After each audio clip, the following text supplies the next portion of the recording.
ದುಡ್ಡು ಇರೋದ್ರ ಅಟ್ಟೆ ನಿಮ್ ಹಿಂದಿರ್ತಾರ ಸೊಕರು. ದುಡ್ಡು ಇರ್ಲಿಲ್ಲಪ್ಪ ಅಂದ್ರ ನಾಯಿ ಸುದ್ದಿ ಕಿಮ್ಮತ್ ಕೊಡಂಗಿಲ್ರಿ.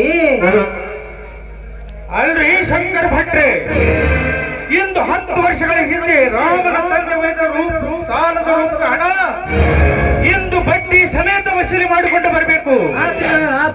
ಇಲ್ಲ ಅಂದ್ರೆ ಅವನು ವಾಸಿಸುತ್ತಿರುವ ಮನೆ ನಮ್ಮದಾಗಬೇಕು.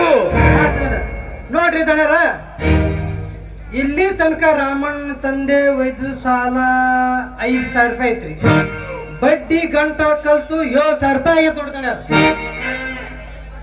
ಗುಮಾಸ್ತ್ರೆ 7,000 ಅಂತ ಬೇಡ, ನೋಡ್ರಿ ಸುತ್ತ 10,000 ಮಾಡ್ರಿ.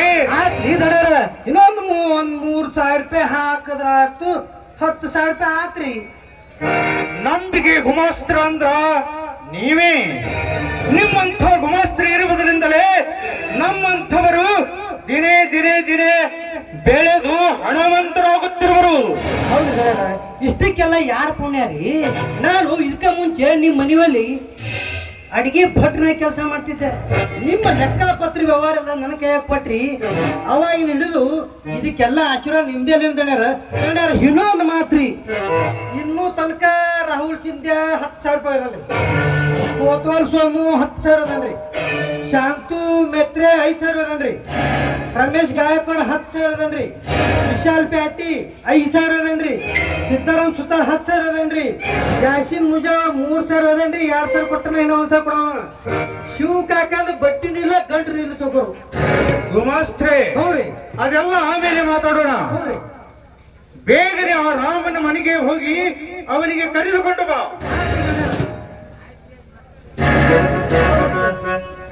ಗುಮಾಸ್ತ್ರೆ ಹಾಗೆ ಬರುವಾಗ ಆ ತೋಟದ ಮನೆಗೆ ಭೇಟಿ ಕೊಟ್ಟು ಇಂದು ರಾತ್ರಿ ವ್ಯವಸ್ಥೆ ಸರಿಯಾಗಿ ಮಾಡಲು ಹೇಳಿ ಬಾ. ಅಂದ್ರ ಇವತ್ತು ನಮಗ ಅನ್ನಂಗ ಆತು. ಆತ್ರಿ ಆತ್ರಿ ಹೋಗಿ ಮಾಡ್ಕೊಂಡ್ ಬರ್ತೀನಿ.